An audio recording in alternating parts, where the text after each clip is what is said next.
একটি সোনালী সকালে একটি ছোট গ্রাম ছিল যেখানে শিশুরা প্রতিদিন নতুন কিছু আবিষ্কার করতে আগ্রহী ছিল। তাদের মধ্যে রাজু নামে এক শিশু ছিল। রাজু খুবই উদ্যমী এবং সংবেদনশীল শিশু ছিল। তিনি সর্বদা নতুন আবিষ্কারের সন্ধান করতেন। একদিন রাজু গ্রামের পাশের এক জঙ্গলে গেল। তিনি সেখানে অনেক নদী ও গাছ দেখতে পেলেন। প্রবল কৌতূহল নিয়ে তিনি একটি গুহার কাছে পৌঁছে গেলেন। গুহাটা খুব অন্ধকার, কিন্তু রাজু তার বুদ্ধিমত্তা দিয়ে একটা ছোট্ট আলো জ্বালিয়ে দিল। আর আলো জ্বালানোর সাথে সাথে তিনি দেখলেন গুহায় কিছু আশ্চর্য ও অদ্ভুত জিনিস রয়েছে।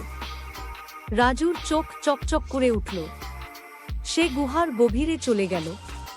সেখানে তিনি একটি পুরানো বই দেখতে পেলেন, যার ওপর লেখা ছিল অনুসন্ধান ও অনুসন্ধান।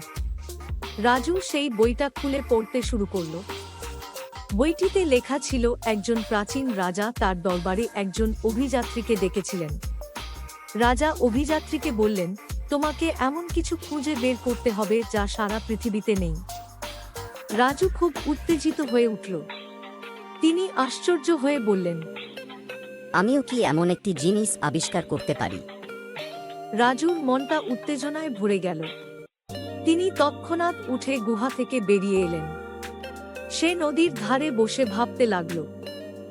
ধীরে ধীরে রাজুর মাথায় একটা বুদ্ধি এলো। তিনি বলেন, যদি আমি একটি সোনার চাবি আবিষ্কার করি যা সারা বিশ্বে কোনো সন্ধানকারী দেখেনি, তবে আমি তার প্রশংসা পাব। রাজুর এই ভাবনা ভালো লেগেছে। তিনি তার অনুসন্ধান শুরু করার জন্য প্রস্তুত হন। রাজু গ্রামের লোকজনকে তার পরিকল্পনার কথা জানায়। তারা সবাই তার সাথে হাত মেলাতে এবং তাকে সাহায্য করতে প্রস্তুত ছিল। রাজুর খোঁজ শুরু হয়।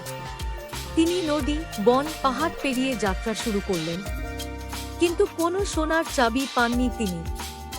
রাজু ক্লান্ত হলেও হাল ছাড়েনি। তিনি তখনও এগিয়ে যাওয়ার জন্য প্রস্তুত ছিলেন। একদিন রাজু একটা পুরনো গাছের নিচে বসেছিল। তিনি দেখলেন গাছের নিচে উজ্জ্বল কিছু জ্বলছে। রাজু ওটা টেনে দেখল ওটা একটা সোনার চাবি। রাজুর মুখে খুশির হাসি। সে এখন তার অনুসন্ধান শেষ করেছে। চাবিটা নিয়ে গ্রামের দিকে রওনা দিল। গ্রামে রাজার দরবারে রাজু তার আবিষ্কারের গল্প শোনাল। রাজা রাজুর আবিষ্কারের প্রশংসা করলেন এবং তাকে বিশাল পুরস্কার দিলেন। রাজু খুশিতে ভরে গেল। তিনি বুঝতে পেরেছিলেন যে আসল আবিষ্কার হলো সেই আবিষ্কার যা আমাদের নিজেদের মধ্যে অনুসন্ধান করতে অনুপ্রাণিত করে। গ্রামের মানুষ রাজুর সন্ধানের গল্প শুনে এবং অনুপ্রাণিত হতে থাকে। রাজু শিখিয়েছিলেন যে আমাদের সর্বদা নতুন আবিষ্কারের সন্ধানে থাকা উচিত, কারণ প্রতিটি আবিষ্কার আমাদের নতুন কিছু শেখায় এবং পরবর্তী গুরুত্বপূর্ণ পদক্ষেপে নিয়ে যায়। অন্বেষণ এবং আবিষ্কারের এই গল্প থেকে আমরা শিখি যে আমাদের স্বপ্ন পূরণের জন্য আমাদের কখনই হাল ছেড়ে দেওয়া উচিত নয়। আমরা যদি আমাদের হৃদয়ে সত্য এবং সৎ থাকি তবে আমরা সর্বদা সফল।